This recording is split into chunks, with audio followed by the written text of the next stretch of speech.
Good afternoon.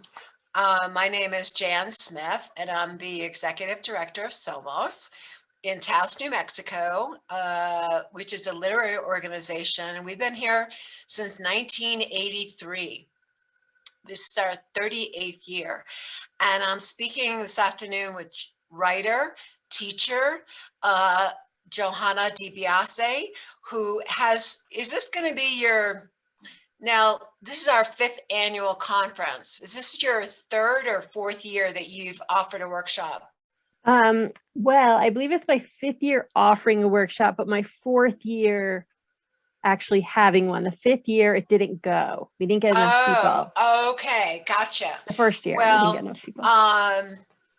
Welcome, and thank you for taking the time to chat with me this afternoon. Johanna is going to be teaching a workshop that's entitled Writing the Imaginal. And I'm very eager to hear her talk about her inspiration for this workshop and what participants can expect to experience. Great. Yes. The inspiration for this workshop was very much sort of like a pandemic inspiration. I think all of us went through a lot of transformation during the pandemic and just gave so much time to rethink everything. And for me, I really began to rethink writing, my own writing practice and how I teach writing. And, you know, I've been a writer devoted to the craft of writing for over 20 years and been teaching for 10, 15 years. So I felt like I wanted to experience writing in a new way. Like my writing had become almost mechanical. It's still very inspired. I'm so inspired by my writing, and I get all these inspirations for. Johanna, you're frozen. Okay. Am I back? You're back. Okay. You were frozen too. What was the last thing you heard me say? You wanted to almost like reinvent your writing process as a result of the pandemic, and that was part of the inspiration for offering this workshop. Yes. Writing can be so intellectual, so analytical, we can overthink craft so much that I wanted to take a break from that. So this class is a different writing technique that I started experimenting with during the past year. And it's, I think I write in the description, leave your ego at the door. So it's sort of getting away from the frontal lobe, intellectual writing, and kind of moving into our heart and writing more from a state of channeling or recording dreams, that kind of a thing. Over the course of this last winter, I took a course in Yoga Nidra, which is, it guides people into a very relaxed theta state. And we use guided imagery to get people into that state, deep relaxation. I'm going to do that in the class. And then we're going to write from that state. So that's one of the practices that we'll do. We'll also talk about ritual, setting up certain rituals around our writing practice that will kind of ignite us into a more sacred, inspired space with our writing. We will also use divination too as a pathway. So I'm going to show people that you don't need to have tarot cards or I Ching or anything like that to do it. You could use just regular things you have around your house, and the same idea of using these to kind of transport us into our subconscious state more and write from there. Well, you know, that's fascinating to me because we often hear or read in interviews with, you know, very well-known writers that a lot of their writing, they say, is more intuitive rather than arbitrarily planned.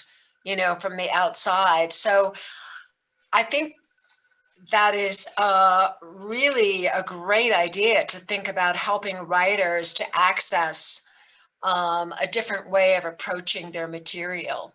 And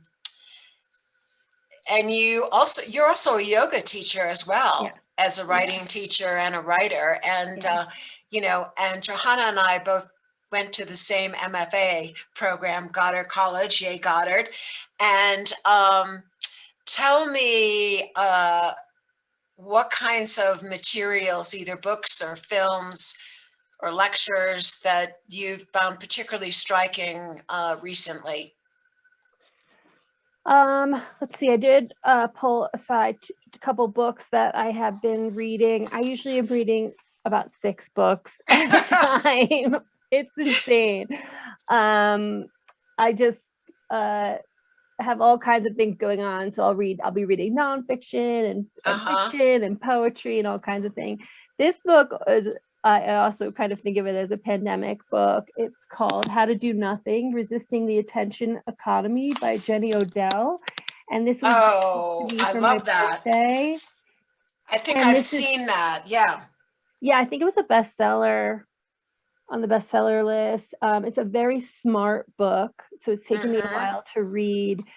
But basically, it's about thinking where we put our attention, and how that affects us in our daily life. And it was really interesting to me. I didn't really think about how social media was commodifying my attention. That had not occurred to me. I would think about money, Right. So that was really interesting.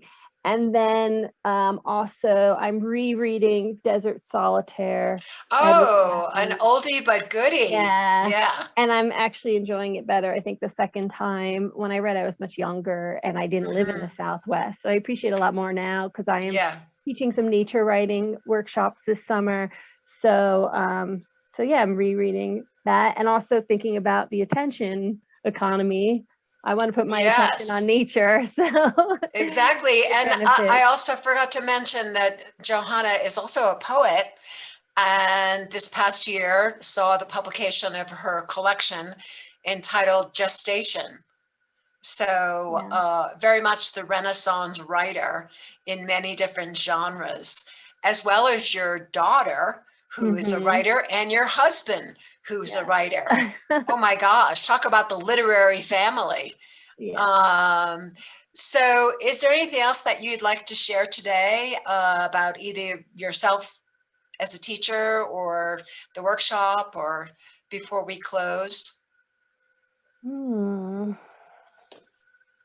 can't think of anything in particular. I guess the student for my workshop would be somebody who is looking for inspiration, different kind of way of writing from an inspired, a more inspired place, writing from the heart, and also somebody who would be interested in doing meditation and relaxation during the writing class. Yeah, it sounds like much more of an experiential workshop. It's not going to be didactic in terms of this is how you develop character, or a craft lecture. Is going to much more of an experience to help you open up and access your own creativity and your own thoughts and dreams and images that can lead you down unexpected ways. Exactly. I love the way you said that. But we'll be doing a lot of generative writing too. So you'll come out of it with work, at least a start of something, or images. Something that you can continue afterwards. Well, thank you, Johanna. Thank you for chatting with me this afternoon. I look forward to seeing you in July. All right. Thanks, Johanna. Thank you. Bye-bye. Bye.